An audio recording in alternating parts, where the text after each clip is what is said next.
and welcome to the M2 podcast. This is the show where we cover esports and personality, gaming industry related news, new and upcoming games, and technology innovation of the last week. I'm your host, Michael Anthony. My co-host is Kyle Heath. And what we like to do at the start of every single episode is basically get a little bit of a catch up. Kyle, what have you been doing this last week? What have I been doing this last week? It's a good question. I did a decent amount of game. Most of my gaming this week was over the weekend, believe it or not. So, I played a lot of Overwatch actually this weekend. Nice.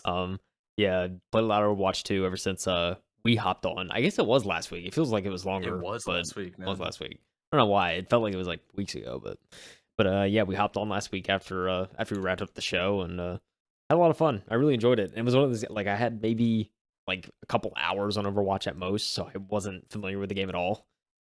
And so yeah, I hopped in. It was a lot of fun. I see why people play it, and I was like, and then it just so happened that the boys I usually play games with were kind of like, yo, we should like try Overwatch 2. And I was like, I'm down. So we hopped in and we had a lot of fun. At least I enjoyed it, and we were just doing socials, casuals. We didn't do any ranked or anything, at least not yet.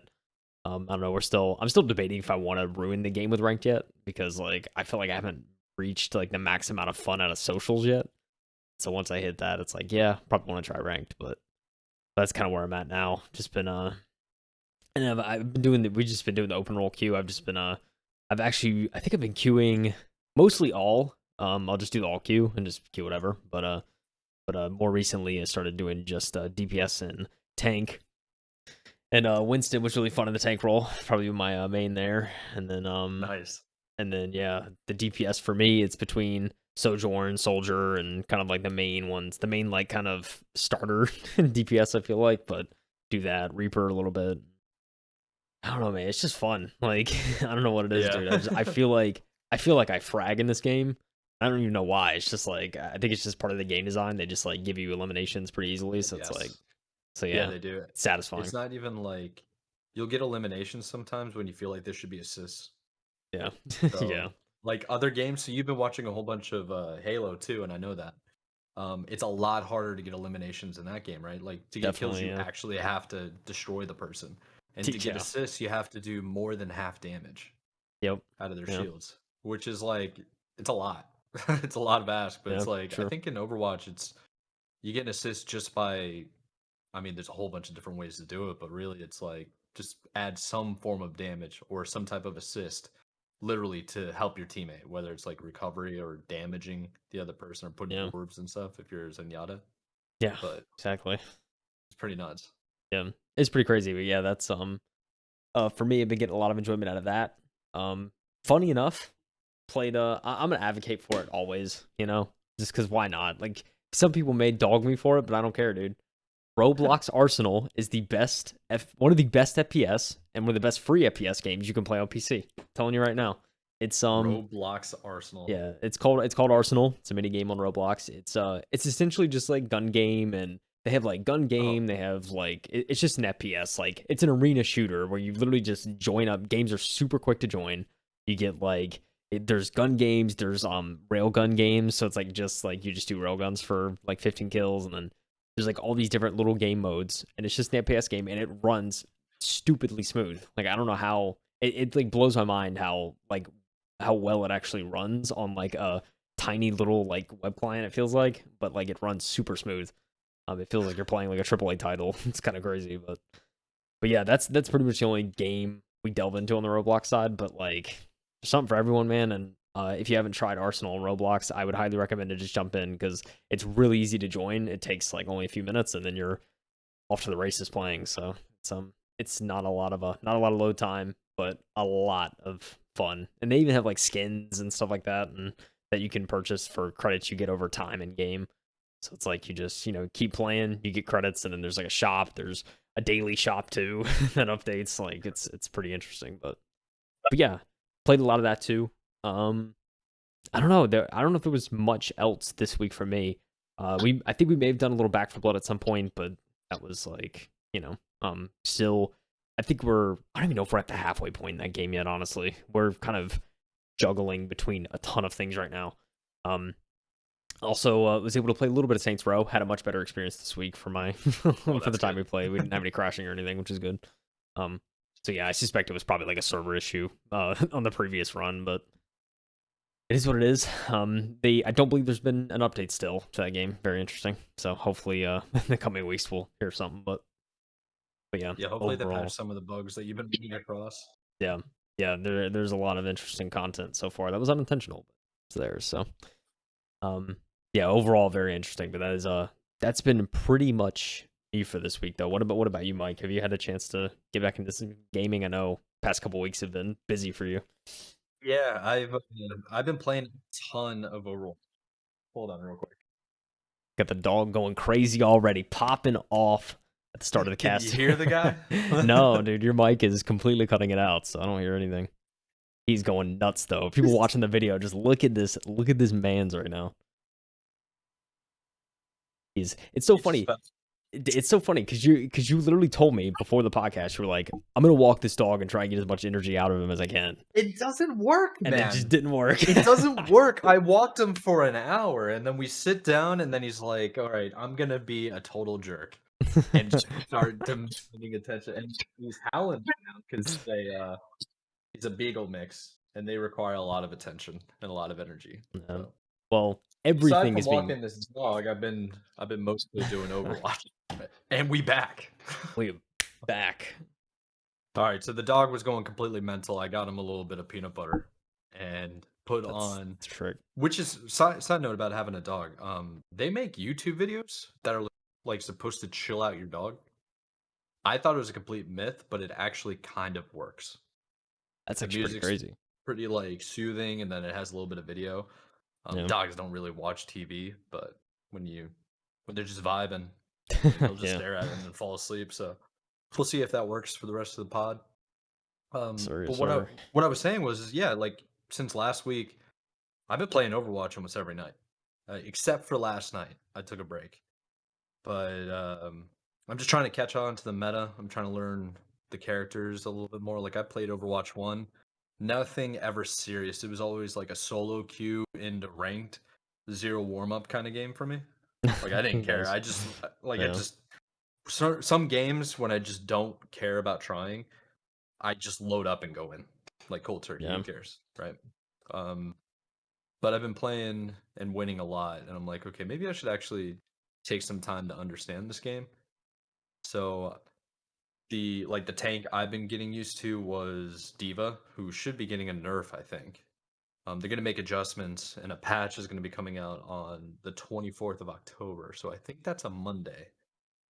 Yeah, I think it Um, is actually. So yeah, they're gonna make some adjustments to a good handful of characters. But from what I gather, the top tanks are Zarya right now and Diva. The best damage or DPS characters are Soldier's pretty good, but Sojourn is better. You have Genji, who's like really good as well, and like top two. And then top two support or healers would be Lucio, and I like Ana a lot, but a lot of people have been playing Kiriko. Kiriko's supposed to be yeah, like really, really good. right. Yeah, yeah. I've Um, seen a lot of Kriko. yeah. Yeah, dude, Lucio's nuts. I've gotten the insane heal games like with Lucio. Like I'll be like Oh yeah. top. I'll be top healing every game if I play Lucio. It's insane. It, dude, the trick with Lucio is to get really, really good with his mobility. Once you get good with his Yeah, mobility, because he has like the smallest hitbox and he's really quick, and he's yeah, really difficult to shoot because you can adjust the way or how fast he goes. So right. Yeah, it becomes difficult to shoot for like a novice player. Um, but yeah, it's completely mad. Um, yeah, I'll it's probably wild. play after we get done recording this. Honestly, Yeah, I'm dude. I like mean, really trying hey, to get better. I'm down. I'm So honestly down to play. So after we get everything up, dude, I'm down to hop yeah, in. So, yeah, man. but Yeah, we need to have like a proper team. Um, I know who the locked in tank is, and yeah, I can play either DPS or support or healer. So I want to get really good at Kriko. Just like some of the like you said you're good with Winston. Um some of the things I've seen with the combo between Kriko and Winston is outrageous. Like Yeah. Winston jumping across the map and his cooldown's like 5 or 6 seconds to do that. Dude, that's my And favorite part. Kiriko's yeah, and Uh, Kiriko's like teleportation's like 6 or 7 seconds. It's like an extra second. So hypothetically, those two can go across the entire map together dude, yeah, and just unstoppable. destroy everything. It would Yeah. be insane. Yeah, Um, wild. Yeah, I mean, yeah, I'm playing every role essentially, so I just kind of fit in yeah, wherever and just, try to get better at whatever I play. So, yes, sir. sir, sir. But I figure we go ahead and jump into the news. So, Oh yeah. fill us in. What happened this week? All right. We're gonna start with some kind of downers. All right. Just gonna let you know now. One of them inevitable, I felt like, and that was the Yeah. starting article. G4. We had the revival of G4 last year. Well, it didn't last a year before Comcast shut down the network. Not even a Yeah. year. Um, yeah. So Comcast, the CEO, said that they told employees that the viewership is low and the network has not achieved sustainable financial results. Um, and yeah, so I mean that's pretty much the entire article right there. G4 is unfortunately for a second time not going to be continuing, which is a bit, I think maybe a bit of a letdown, but honestly, it's for the most part, I think this is just it was honestly inevitable given the fact of the current like creator climate and like Yeah. the current ecosystem. No one's going to TV for 100%. gaming news anymore. And don't get me wrong, they were doing gaming news on TV as well as the internet. They wanted to have kind of a dual presence. But I mean, and they brought on a bunch of creators who were relatively small, and they did bring some of the OGs back, which was awesome. But ultimately, it just wasn't enough to bring in the type of revenue that Comcast was looking for. So that's ultimately why it shut down. I think the biggest downside to this is that a lot of people that work there weren't informed about this shutdown and the inevitable layoff until the news article broke, which is very unfortunate. I feel like Yeah, this is a that should running never happen. yeah, I feel like this is a running theme, especially with a lot of companies like this, where it's kind of just they don't they don't inform employees beforehand, and they find out from a tweet that they're no longer working anymore. Um, I think from what I've seen, they certainly I think want to try and help to a certain extent of helping these people find other jobs, but um, very just unfortunate news overall. I wish nothing but the best, of course, to the people at G4. Hopefully, they can land on their feet pretty quickly, but yeah, man, it's just, in today's market, you have so many creators giving not only gaming news, but like really good content, whether it's just a solo creator or whether it's a network or whether it's just a grassroots established network that, has been going on for years or better yet, even crowdfunding networks, because there's a lot of that. Um, and yeah, they didn't have this, unfortunately. They pumped a bunch of money in and it just wasn't profitable. So, very unfortunate stuff. Rest in peace, G4. I doubt we'll ever Agreed. see them try to come back again as a network. But I don't know. Did you watch G4 at all, Mike? Whenever it was in its heyday, and now, Yeah, of no, course, no man. I'm like really. 55 years old. Um, yeah, I watched G4 all the time. It was like one of the things I used to watch when I came home, because my parents had like the really nice cable package in the mid 2000s, and I would watch G4. They had a couple of like that was like the way to get gaming news before. There were like two ways to get gaming news, right? Because this is early mid 2000s where internet was pretty trash. It was like dial up basically.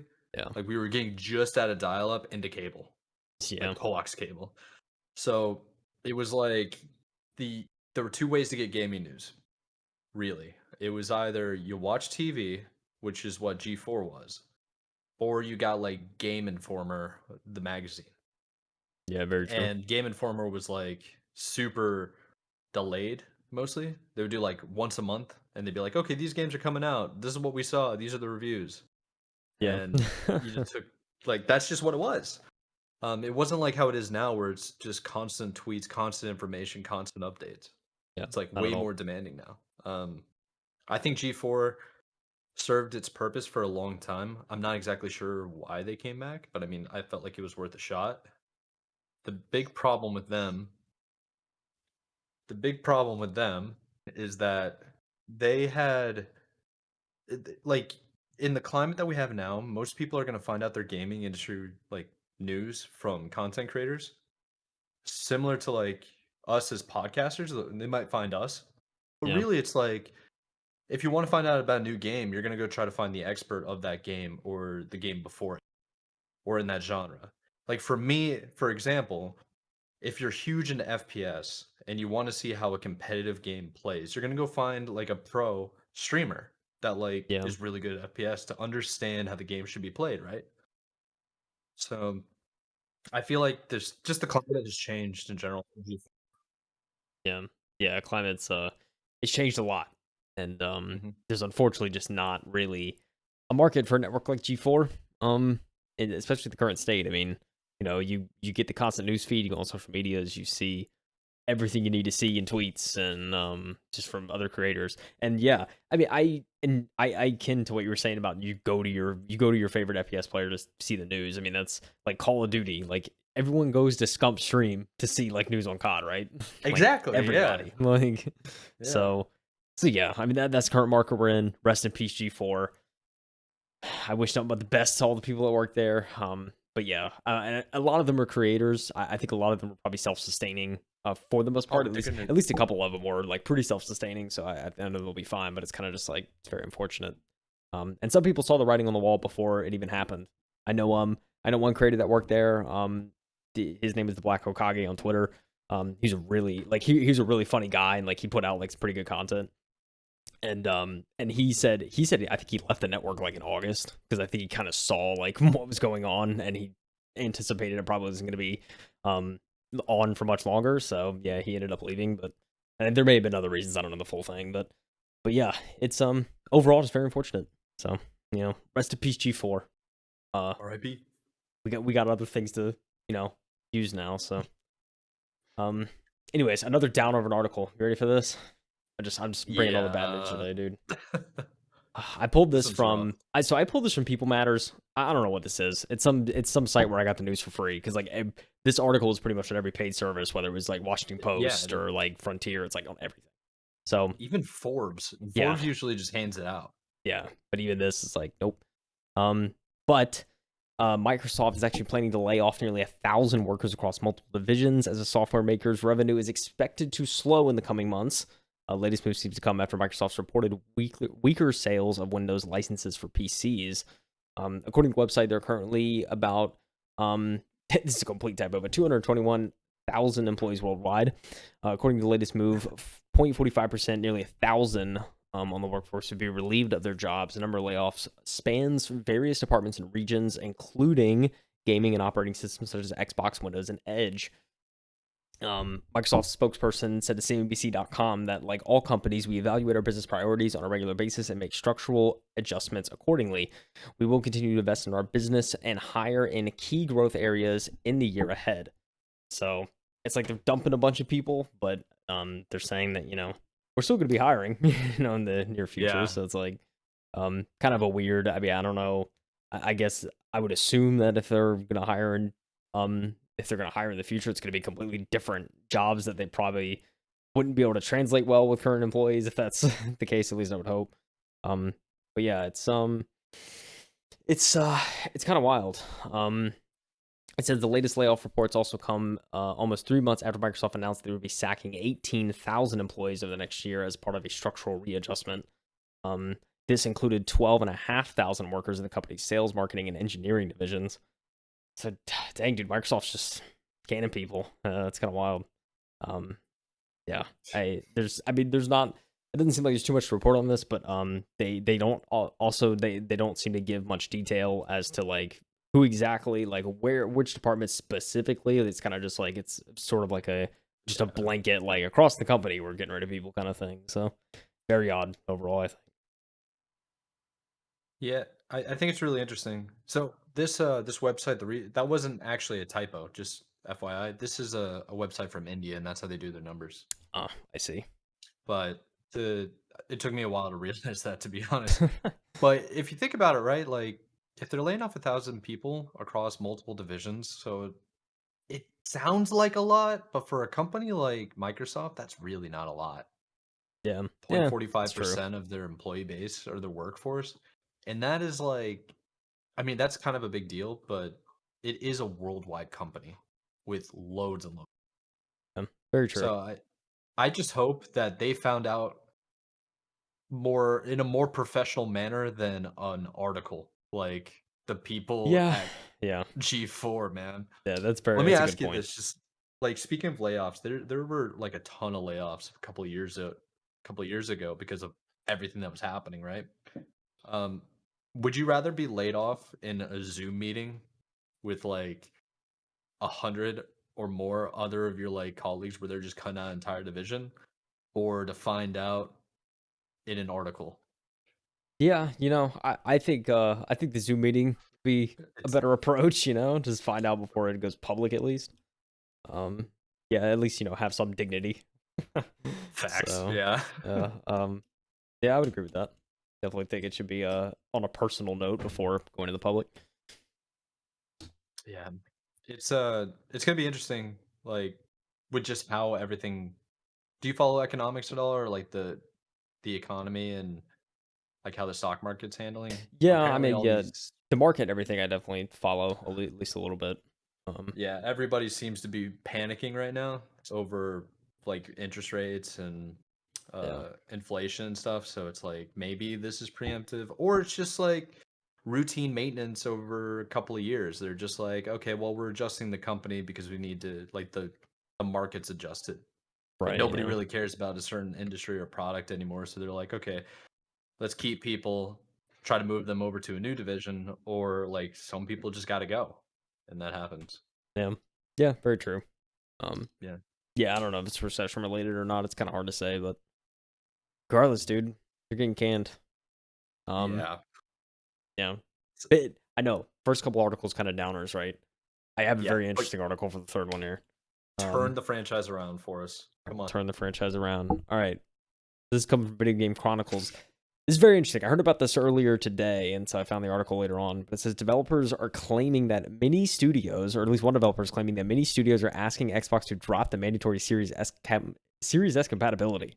It's kind of crazy. Like like completely drop Series S, a brand new console, like the newest anyway. Um, it said here that Microsoft's entry-level console, Xbox Series S, is limiting the potential of new-gen games. A developer at indie studio Bossa Studios has argued. VFX artist Ian made the claim on Twitter in response to a comment from veteran games journalist Jeff Gertzman, who said he thinks that the whole Series S is holding back next-gen games argument doesn't hold up. Most of these games also come to PC and already have to cover a wide variety of configs. Um, Ian, who worked on last year's Xbox Series XS and PC game I Am Fish at Bossa, which also developed and published the Surgeon Simulator series, responded with, quote, "It might sound broken, but the reason you are hearing it a lot right now is because many developers have been sitting in meetings for the past year desperately trying to get Series S launch requirements dropped." It's his words, not mine, the studios have been through one development cycle where Series S turned out to be a albatross around the neck of production, and now that games are firmly being developed with new consoles in mind, teams do not want to repeat the process. Um, he said that his tweets were publicly available earlier today, but have since been protected so that only approved followers can see them. Very interesting. Like he said it, then I guess he got backlash, so he had to close it out. Um, you know, this would before I continue and go on a little bit more, I feel like this would make more sense if he was talking about like an Xbox One X or like an Yeah. Xbox or like an original Xbox. Like, you know what I mean? Like it Yeah. would make more sense, I feel. I'm on the same boat as you. I know where you're going with this. Like, how different is it really? Yeah, I Xbox mean, Series X and S. yeah, I don't know. Like, or make it like, yeah, like if it's last gen, like, yeah, sure. Like I've been saying this for a long time. Like we should just move on from like last gen. Yeah. Like, Um, We've talked about this plenty of times over the last year. yeah, for sure. Um, Yeah, so it says the series of deleted tweets last week, which were initially sparked by the news that Gotham Knights won't have performance options on consoles to run at 30 FPS, which is very interesting. I've been seeing reviews of Gotham Knights today, and I think for the most part that was like one of the bigger gripes is that you have this very action heavy game, and on consoles it's not above 30 FPS. It's just like it's 2022, like what are we doing kind of thing. And it's like this is also a game that they ditched the Gotham Knights was completely ditched on last gen. They're only releasing on current gen, right? And they Yeah. still can't get 60 FPS even with the performance setting. So here's to hoping. I know one of the reasons they said was that there's too many trade offs. Like if they were to try and do like a performance setting, it would like really severely hinder graphics and everything. But I think they should at least explore doing a performance setting because I think a lot of people would want like a 60 FPS game, even if it docks the graphics a little bit. Like I don't know, that's just me. Yeah. Um, but yeah, it's anyways. There's a quote in the article that said, "Which gamers understood what 60 FPS means in terms of all the things they lose to make the game run that fast, especially taking into account what we have a current gen console that's much better than the last gen one." Um, yeah, I mean, very true. It's justifiable. I mean, I think my point stands of like, I think it's worth at least exploring a performance option, even if they have to do the trade offs. I mean, at this rate, it didn't launch with the game, but they can make it, they can make it happen a little later on down the line. And it's I don't think it would be a huge priority though. And it seems like for the most part, there will be a market for this game and people will buy it. So they'll still have a player base, but yeah, it's very odd choice to not have that. And I think ultimately it comes down to them just like with the last gen game on that, they ran into like I think a cyberpunk type of issue where they were just like, this game is not playable in last gen. We should just stitch it, and then that was like a lot of wasted time trying to get that to work, probably. So it's what it is. But yeah. Anyways, back to the article. I don't know what this guy's on about because I mean, I feel like from a tech perspective, it's not too like the consoles aren't super different. But I'm not a dev, so I will leave it at that.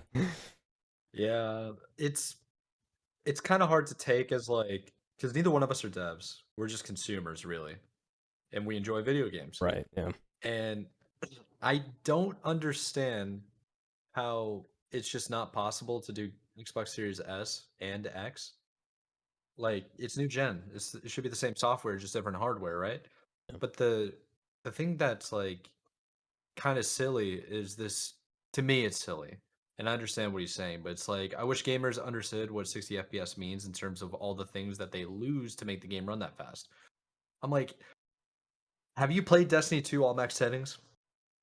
Dude. Like have you played Overwatch recently? I have all max settings on Overwatch, and I am maxed all graphics, 1080p, 144 frames a second, Yeah. zero issues. Yeah. And my computer is basically the same as like an Xbox Series X. It's a Dude. little bit more powerful, but come on, I mean, yeah. you know, It's like I don't know. Kind of crazy. it's a Um, it's just yeah. wild. It's I don't know how it works, but I would love to actually like read some studies on how it does. You know, Yeah. Yeah, I mean, I'd love to see more about it too. At the end of the article, they also say that, despite the criticism of some developers, the Series S was estimated to have outsold the more powerful Series X. Makes sense. I think that's oh, yeah, it's a cheaper option. yeah, Yeah, exactly. It's definitely a cheaper option and it's an upgrade from last, so why not? So it's yeah, Series S isn't going away anytime soon. I'll say that. I mean, I oh would be no very shot. shocked if they, got rid of it anytime soon. So Yeah, no shot. I wonder what other devs like if you get some heavy hitters coming out there like Bethesda or something saying like, yeah, we can't just dumb down our game to do Series S anymore or something like that, then it's like, okay, yeah, I totally get that. Like the really heavy hitters, right? But I gotta be honest, it's like Bossa Studios isn't that big. yeah, They're it's an indie relatively dev, right? new. It's like Yeah, pretty much. I don't want to classify them as indie dev if they're not. They have a number of employees in 2020 was 75 according to Google from the UK.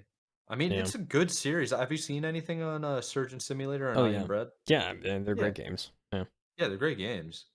So it's not like they're incapable. I'm just saying like it pulls more weight when you get like a studio that's been around for close to like 20 years and they're highly affiliated with somebody like Xbox and Microsoft and they're like, yo, this isn't gonna work. You know? Right. I mean, it's almost like think of it like tenure almost. Like they've been Yeah, around for yeah, so long. It's kind of like you respect that's their a good opinion. point. Exactly, exactly. Yeah. But I mean, I am glad that they're bringing something up because them just saying like Series S, the requirements for Series S to make their game actually playable is like it's too difficult.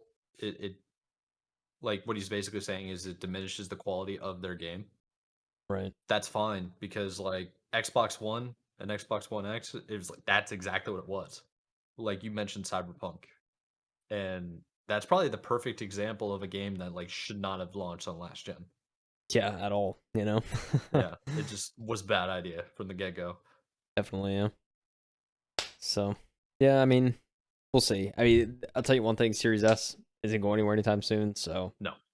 you know, it sounds bad, but figure it out. I don't know what to tell you. Like, you know what I mean? Like you just figure it out, dude. Like, Lock it up. I don't Quit know. I complaining. don't Get know, back dude. to work. Get back to work, bro. Back to work. I don't know. All You're right. silly. All right. We have to finish off this show with some Yes. bangers. All right. Yeah. These next two ones, Showcase week, I'm baby. Showcase week. really excited about these next two Showcase ones. week, and I'll be honest, I don't think I knew about these until earlier this week. You know what I'm saying? So like, That's a so, fact. You like, actually sent me the link for the first one that we're gonna talk about.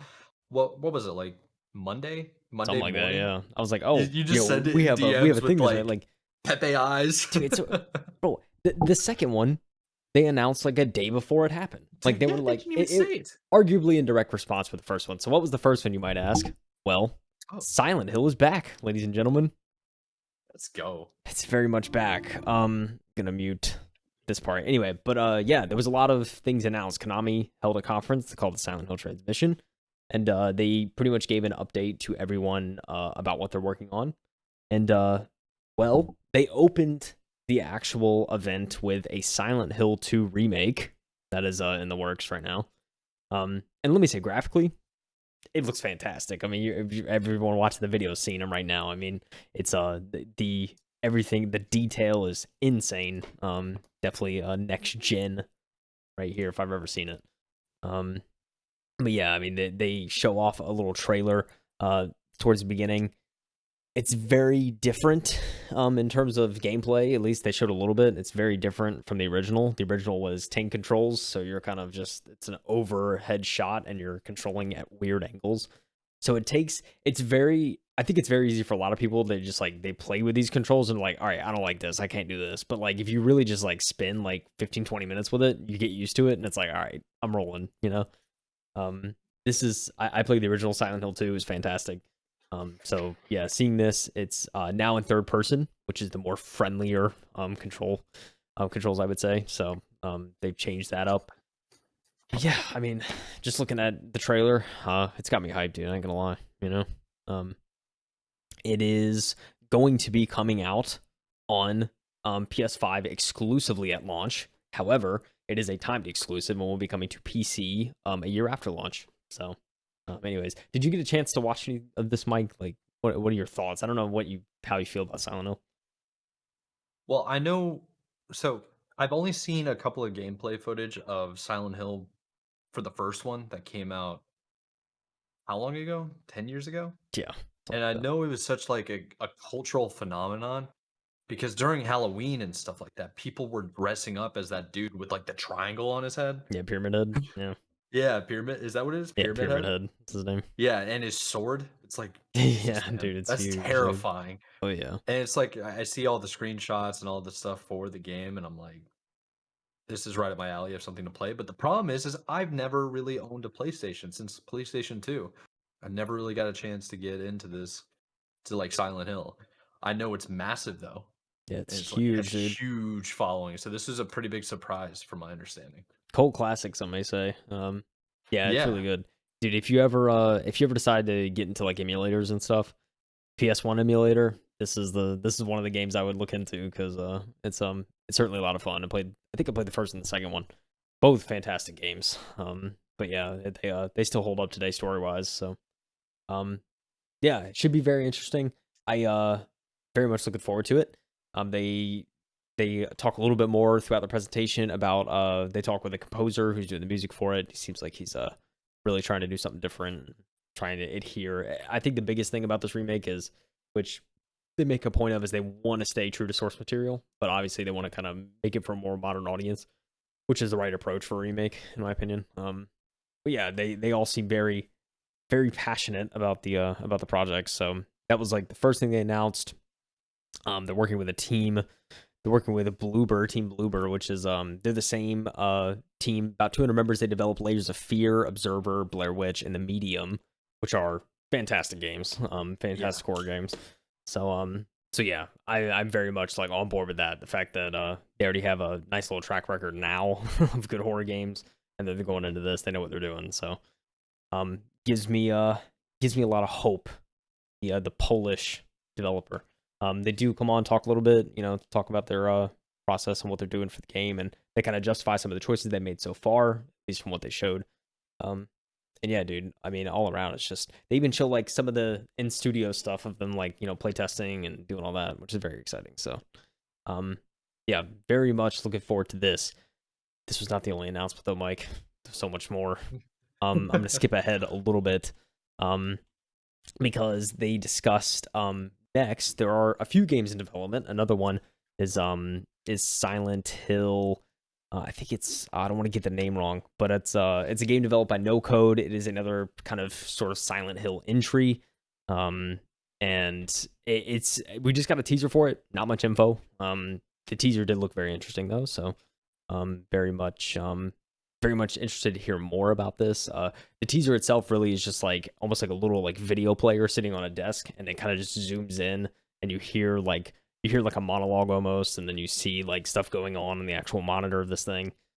Very eerie and very odd. But yeah, very much looks intriguing, and I'd love to learn more about this, which we'll know soon enough, I'm sure. So another Silent Hill title. After this, they announced a Silent Hill movie, Return to Silent Hill, kind of another. This is gonna be wild. Yeah, this movie looks pretty insane. It's from what I know, there was some Silent Hill movies in the past. They said they received pretty good reception from fans, and it seems very much like they are trying to keep to source material, but they very much respect it. And I think it's why like some of the other earlier movies did so well.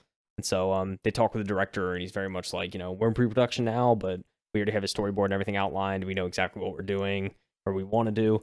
And so I think overall, it's got me excited. I've always been kind of apprehensive about video game movies, but I don't know. It seems like they have some passion behind the stuff they're saying. So we will, of course, see. And I'd be curious to see who they end up casting. I think that'll be the truth.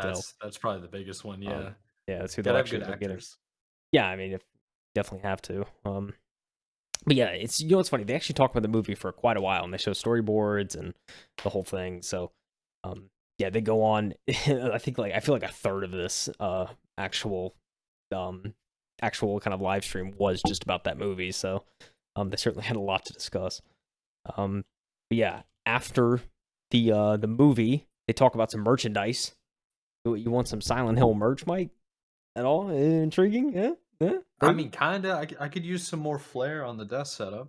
Well, you would be in luck because they showed off 1/6 scale statues and little kind of like, I don't want to say figurines. I feel like that's probably not the right term, but it's just like little desk statues of some of the main characters out of Silent Hill 2, whether it's Pyramid Head or the main character or the Maria, the main kind of woman antagonist, I guess protagonist. So they show off all that. They even have it's kind of a minor spoiler, but not really a spoiler. There's like an Easter egg ending to the second game where essentially main character walks into a room, you see a dog controlling the entire game. Yeah. And they're like it was you all along kind of thing. But they have a statue that also doubles as a coin bank. So that's coming out as well.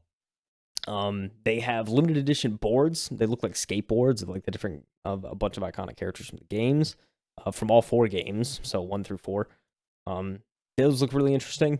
They look like just something you hang on the wall. I almost want to like put trucks on them though, and just like actually actually use them, but then you mess up the like actual value of them. I don't know. It seems interesting. They also have clothes available now. You can get on their site.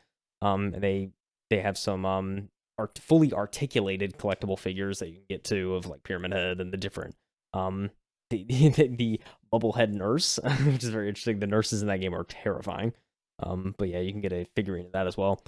And yeah, there's pretty much everything that you could think of. After this, they discuss a very interesting experience. So they're essentially making like a movie game style interactive movie thing with J.J. Abrams. He's directing it. And it's essentially, the idea is that it's going to be a one night only event where you get to watch this and fans will get to interact with it and actually write out Silent Hill canon like in real time, which is very interesting. The concept sounds cool. I don't know how it's gonna be executed.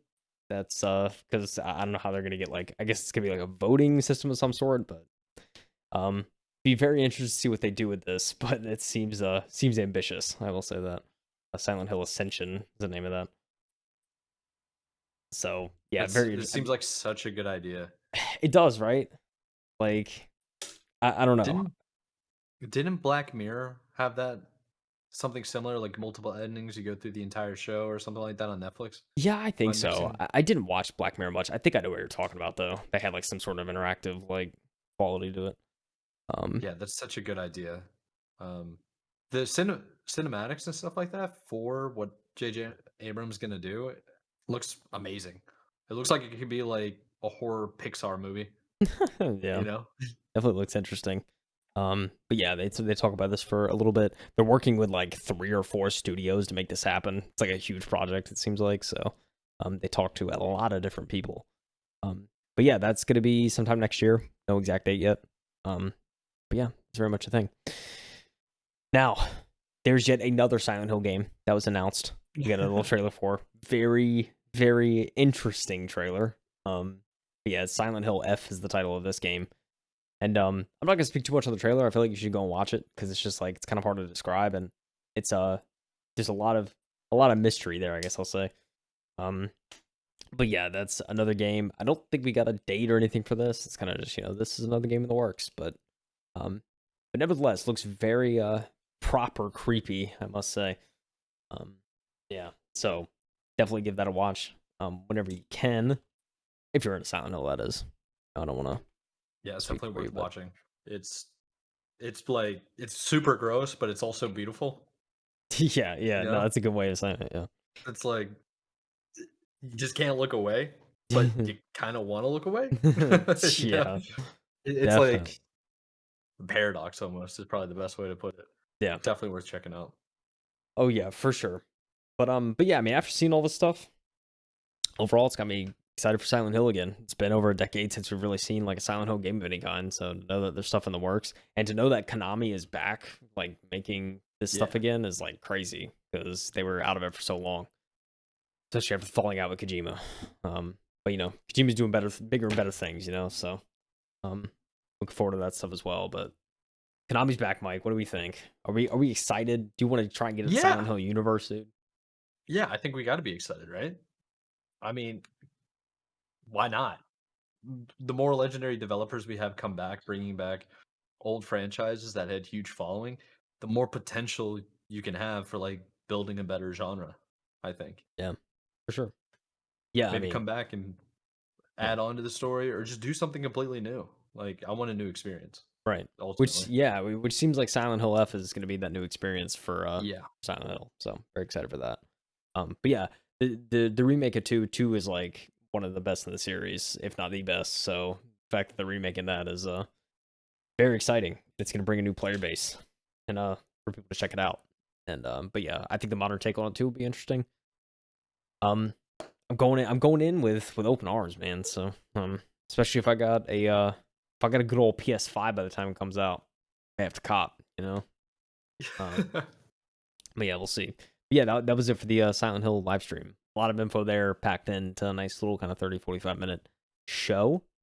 Very good stuff there. But day after that, it was followed up by Capcom coming out and saying, "Guess what? We got some Resident Evil news for you. All the current Resident Evil games." That I'm is. excited for you to review this because I was out here trying to wear down this dog on a walk, and you text me and you're just like, "Yo, are you watching this showcase?" Dude. Oh, so good.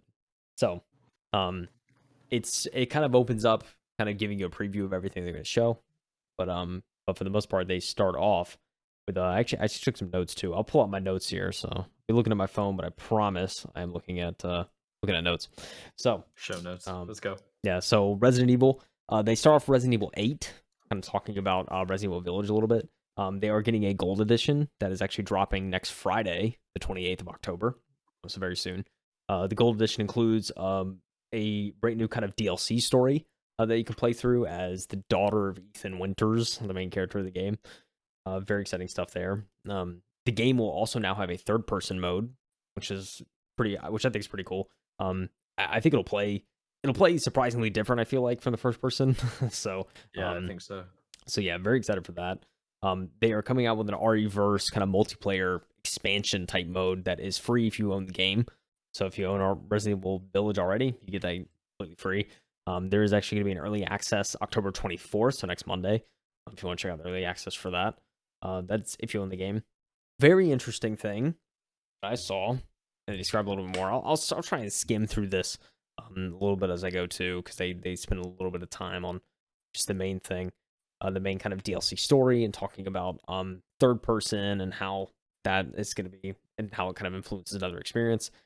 Show off verse, but what I thought was really interesting is they bring in one of the people over at Apple, because there's actually a Mac version of the game that has been in the works for a few months now, and sure enough, it's the Mac version is coming out next Friday. So if you have a Mac and you're trying to into that, they said they optimized this version of the game to work with Apple Silicon, and you can play it on a Mac Studio. You can play it on pretty much anything. I mean, I'm just like, because he said that, I'm just thinking, like, could you imagine playing this on like the Studio Mac, like the most high end Mac? Like, it'd just be wild. But yeah, it said you can play it on MacBook Air to MacBook Studio. It's pretty much everything. Yeah, I'm curious to hear your thoughts on this, because I don't know how big of a market share Mac has in gaming. I mean, I know it's small, but like, just so small. I guess there's clearly enough of an audience that they felt justified to make a Mac version. It's very weird. Well, first of all, do you know how development works with putting things on like the Apple Store? Yeah, there's like It's walls and like it's everything. so difficult. Yeah, It's like yeah, it's super challenging. You have to go through all these like rigorous like compliance thing, and you have to be super compatible. That's one of the reasons why like every single app that's on an iPhone runs immaculate, yeah, because it's like they're so controlled, and how yeah, like some apps on like a Droid run like crap, yeah, because like the Android marketplace or app store is just kind of like open. You can yeah, download, do whatever you want. But yeah, with Apple, it's not. You have to have basically a license almost to get on their store. And I think that might be one of the reasons why developers don't push stuff on Macintosh in general. yeah. It's a good point. Fun fact, the original Halo CE Combat Evolved, was made for Mac until Microsoft bought it and put it on Xbox. The rest is history, dude. The Yeah. rest is history. But There. yeah, a little bit of fun fact a lot of people don't know, unless you're old.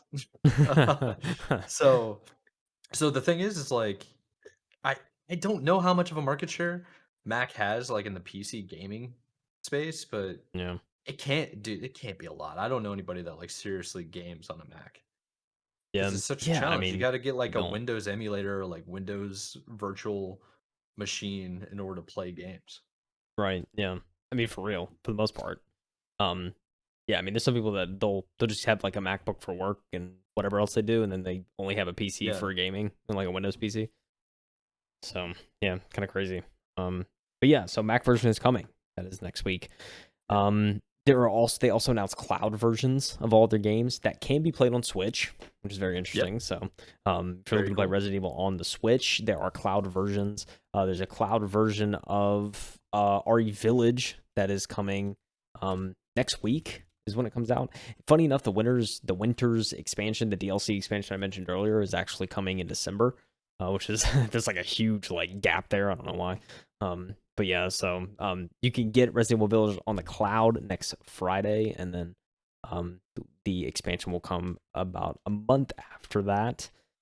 But on top of Resident Evil Village, they also announced they're bringing pretty much most of the catalog, and I skipped past it, but most of the everything from the Resident Evil 2 remake, the Resident Evil 3 remake, and Resident Evil 7 are all coming to the cloud over the next 2 months. Yep. Resident Evil 2 arrives on November 11th, Resident Evil 3 arrives on November 18th, and then Resident Evil 7 arrives on December 16th. So they'll all be playable on the cloud on Switch. Very Yeah, excited to it's a see how that big deal. works. Very excited to see Yeah. how this works. I think, yeah, it's a huge deal that they are bringing it to the Switch. I think the biggest thing, and one thing that they talk about, is they are going to allow game demo previews that you can play before you even purchase the game on your Switch, just to make sure your network is compatible and you don't have any hiccups. because Oh, they that's such a good yeah, idea. because they noticed and they thought like there's going to be a lot of apprehension for people like, can I actually play this on my network? So sure enough, I think the best idea ever is giving that consumer control of saying, here, try the game out on this demo. If it works, then you'll be good to go for the full release. But yeah, very Yeah, crazy. I think I'll actually try that out. Yeah, I I think, honestly I want to try out Village now on my Switch yeah, and get the demo. yeah. And actually, sounds like a good idea, right? That's like a really good idea because the first thought I had too was like if it's over the cloud, like I'm always so concerned with just Nintendo as a console online. Yeah. Like they don't use Ethernet ports. The Wi-Fi like cards that they put in aren't that fast. It's like they max your download and upload speed out of the store like it's Xbox. Xbox is super egregious. Yeah. But I mean like Nintendo's just lack of hardware. I swear they just don't care about Yeah. online. They've Right. never Yeah. been about online. Um so for them to actually say like, okay, well, we'll give you an option to test it out, give it a shot, and if it works for you, then yeah, buy it. If it doesn't work, then you know you're Exactly. like your setup's capable of, which is so awesome, man. Yeah. Yeah, it's super It's a, awesome. I commend Capcom for doing this because yeah, this is something every developer should do in the cloud space, I feel like. that's a So, fact. um, And I do think like these games, it's gonna be at 30 frames per second, but it's gonna be fine. yeah. Like I Oh feel like yeah. this is gonna be perfect for a Nintendo Switch, and like I'm kind of excited. Yeah. Yeah, I mean, dude, it's huge thing. Very much looking forward to that. So if you have a Switch, you may be able to play Resident Evil on the go if you have a good enough internet connection, that is. Um Now, we have to conclude with the biggest announcement of this event. The one that I was most excited for, and I messaged you. I was like, Mike, bro, you Yeah, watching this? yeah, I need to see it. Ladies and gentlemen, we got more news on Resident Evil 4 remake. That is correct. Um, so this is what they closed out with. They showed a insanely cool trailer and even some gameplay, which is very exciting. Um, and overall, I was like, all the news articles going into this was very much like, why are they remaking this game? The original is so good. What's the point in them like going back and this early and being like, hey, let's completely redo it? But it's like you see this and it's like you see the gameplay and you see the trailers and stuff, and it's like there's you really start to notice what they're capable of doing with today's like hardware that they of course weren't able to do back then.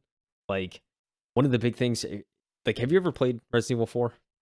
Like, I have not. I've only seen gameplay. oh, dude. Like again, it's these games that are only on PlayStation. Yeah, and They're I mean, killing me. yeah, I mean now it's on everything. So if you Yeah, like were to get it's it, on the way. yeah, you can play it on anything. Um, but yeah, so I mean, I would honestly wait until remake if you really wanted to play it. But but yeah, I mean, so the original game you had Leon's of course the main character, and you had Hannigan, which was like your like just like your agent. Like you were in the field, and she was the agent back, like doing all the work, like doing all like the reconnaissance for you. Um, in the original game, you were just talking to her. It was almost like it was very much like Metal Gear Solid, where you're talking to Yeah. what's face, and like it shows the screen, and there's like the two faces and the Yeah, dialogue. I remember that. Yeah, yeah. I mean, well, that's very much in this game with Hannigan. So like you're talking with her and stuff like that, and you see faces, but that's about it. Well, like at least they're showing here in like the gameplay and stuff. Whenever you're actually talking with her, it's like a proper cutscene, and like you're seeing her like in the actual like facility, like typing away and like helping you out. And it's very much like there's just more to see, and there's like more they expand on that a little bit more in this game. So very excited to see how that plays. I'm just overall excited to see like the newer cutscenes in general because like everything is they're keeping a lot of main parts of the game, but from what we see in cutscenes, it's very much different, and so it's giving you a reason to go back and actually like try the remake because it's going to be different. So yeah, overall stuff like that makes me very excited. Graphics look great from what we see. It's that RE engine that just looks really good. But yeah, I mean, you fight the zombies too. There's like different moves and stuff now that they can do, and there's like different models and stuff now for the zombies. They look terrifying. Um, and overall, it just looks really good. They skip ahead. I'm gonna skip ahead a little bit, but yeah. So this is for those watching the video. This is kind of the cutscene I was talking about. He's talking to Hunnigan through the earpiece, and you see her like it's an actual cutscene of her like, oh, let me figure this out for you. She's like rolling around and like typing and stuff. So there's Rolls around that more. chair, There's like Admiral Akbar. yeah, and like to most people, it's like it's just a cutscene, dude. But like this is like if you played the original game, it's like stuff like little improvements like this are gonna be crazy to see. So, yeah, very much. They show you the main one of the main starting sections is when you find the church, like when you make it to the church and like you're fighting the village. They show the gameplay of all that, of like going through. And there's the first boss of the game has a chainsaw, like he's like chasing you with a chainsaw and stuff like that. There's a lot different animations now and interactions with this boss. It looks like it's gonna be completely different now.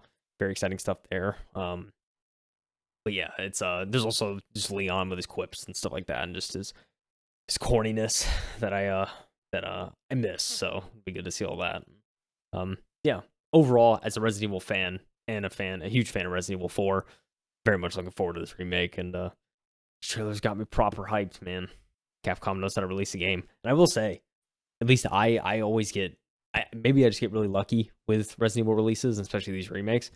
But like, Capcom tests their game, man. Like when I'm playing it, I'm not running into that many bugs, especially on release night, which is saying something. So, yeah, it's safe enough that, a pre-order of this, I wouldn't be against a pre-order of this. Am I going to? Probably not. But if you wanted to pre-order it, I wouldn't be like, yo, you shouldn't do that. It's like, I think this would be a pretty solid game. But I don't know. I'm excited. Like, I know you're not like huge on Resident Evil, but like just look at these graphics, dude. Like, it's exciting stuff, huh? Dude, it looks so nice. It does, man. Oh, the proper gore too. Oh, baby. Very much, yeah. And here's the chainsaw, dude. The detail in the eyes now of the chainsaw boss is like so, like you can see so much more, and it makes it that more like just crazy terrifying. Cause you just see like these two eyes just bloodshot through this bag. It's like, oh my god. Yeah. See, he's now defending himself. So you couldn't do this in the other game. Let me tell you, if the chainsaw guy got to you, he got you, bro. Like you couldn't get out of it. It was like instant death. And so now you can actually defend yourself with your pistol. So if he goes to actually swipe at you, Leon pulls out his pistol and grinds against the chainsaw with it. So there's like actually a chance to like save yourself. So pretty crazy stuff. There's gonna be a lot of new opportunity with this game. They also do like quick cutscenes. In the proper trailer, they also show like they show the inventory system. They show the shop, like the guy at the shop, the iconic shop. What are you buying? Like that guy. Like he's back, and like I don't know, the voice actors. It sounds great. It looks great. But yeah, they go through, and they also in the trailer they show like the iconic characters from the game and how different they look and how much more detail there is behind them now. Dude, this new engine's gonna make this game pop, and it's got me really excited. You know what the best part is, Mike? What's that? The release date, baby. Comes out March 24th, 2023. Oh, that's not far at all. Yeah, I'm so excited. It's only like 5 months away ish, 5, 6. Super exciting stuff, man. Very excited. Yeah. So I like what they're doing. Basically, they're trying to get new people into the IP, into the games. Yeah. By like releasing everything and all the remakes before Resident Evil 4, and then you can like just keep going. Yeah, exactly. It's such a good idea. Like get into this legendary franchise. Yeah, because I mean that's the thing. They have the remakes of the first game, the first remake. Well, I think the only remake of the first game was on GameCube. That game looked really good for its time. And yeah, they remade 2, looked fantastic. They did 3. There was much more to be desired with 3, I felt like. I mean, it still was a beautiful game, but there was a lot they left out in 3, and it was a really short game. And now they're bringing back 4, which is arguably one of the best, and it had the biggest shift of the gameplay. 4 was the first game that introduced over the shoulder for the franchise, and it was very much like people were like, "What is this? Why isn't this tank controls? Like, what's going on?" But dude, I mean, they pivoted and it worked. It's like it's a classic game now, and it's been re-released on everything like Skyrim, so it's out there. Another thing too about this remake, funny enough, it's on PS5 and PS4, but it's only on Xbox Series X and S. It's not on the original Xbox or like the One X. It's also coming out on Steam for PC. But yeah, very odd that PlayStation gets I guess there's just some limitation there with Xbox that they couldn't meet, so that's why they didn't do the old gen Xboxes. But yeah, it's on last gen PS4, so very interesting choice. Yeah, that is pretty interesting. Well, I feel like Xbox has kind of just started slowly abandoning the Xbox One after the Series X and S came out. They really stopped pushing like updates to the software. Yeah, I mean it would make sense, I guess. But yeah, they also said what's really cool, and one of the reasons I love Capcom is because if you buy the game on PS4, you get a free upgrade to PS5. in the future. Oh, So that's awesome. so yeah, if you get PS4, you can get the enhanced, PS5 version for free. It's a digital version, of course, but I mean, hey, free upgrade, which is pretty nice. So yeah, but it's also of course coming out on PC on Steam. So very exciting stuff there. 2 editions. Capcom loves their deluxe editions. They have a deluxe edition with in-game skins, guns, that is a little bit extra, and then they have a collector's edition, which their collector's editions always go hard. This is no exception. You have a Leon S. Kennedy death statue, including a map of the game.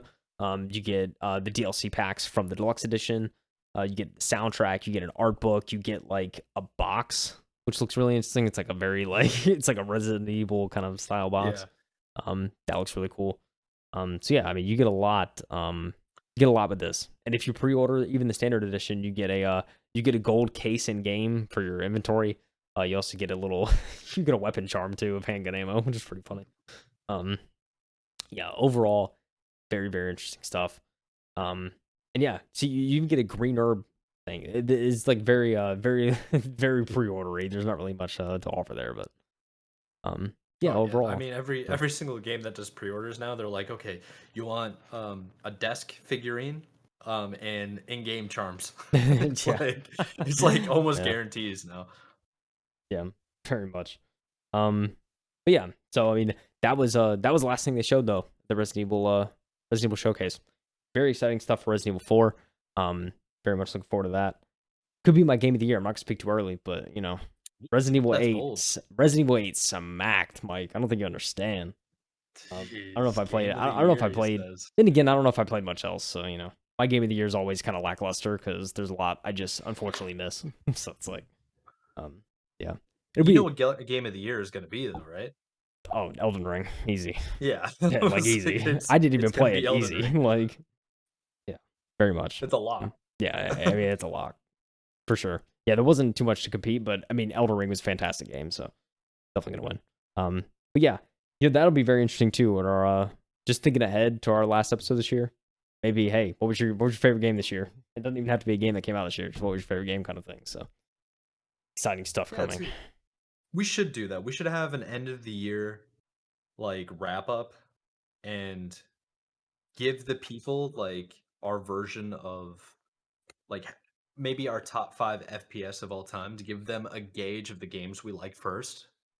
And then we go into like this is the game that I would choose for the year or like different genres and have our own little award setup. Do that. It'd be pretty sick. I wanted to I think do. that's Yeah, I very yeah. much wanted to do like a game of the year, the game awards, kind of like a showcase breakdown of that.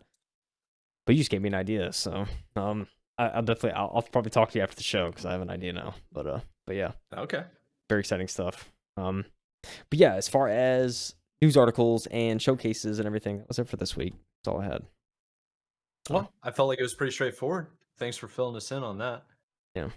There was like some couple like minor things that we could probably add on. It's like tomorrow Gotham Knights. So by the time you listen to this episode, Gotham Knights has been there was a couple of other ones. There's been a couple of things about like tech with Intel 13th gen Oh yeah, that's very true. performances.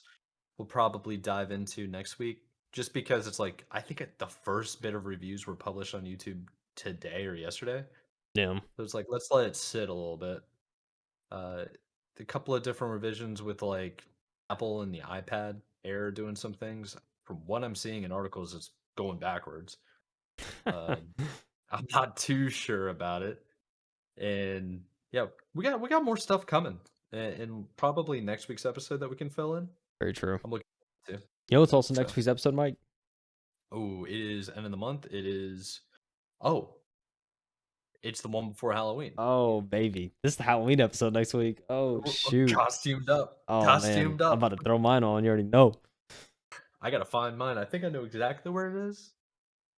Yeah. So I like again, I recently moved, so Yeah. Oh yeah. I knew where exactly where it was before, but I'm pretty sure I know where it is. I'll check after we get done here. But I feel like if you got nothing else, I don't have much else. I feel like it's time to time to wrap it up. Oh Let the yeah. people know. It's time, dude. All right, cool. Well, this has been the weekend review of the M2 podcast. I'm your host, Michael Anthony, co-host Kyle Heath. If you need to find anything that we talked about, links are in the description. We also have timestamps for people that are watching videos. If you can't finish, these are usually kind of like an hour-long episode. Just remember where you were. Come back later, click the link in the bottom, and start back where you were, basically. Anyways, we'll let you go. Thanks for tuning in. We'll see you next week for the themed episode. See you next week for some spooks. Thanks for spooks. Thanks for listening, everyone. Peace out. See you later.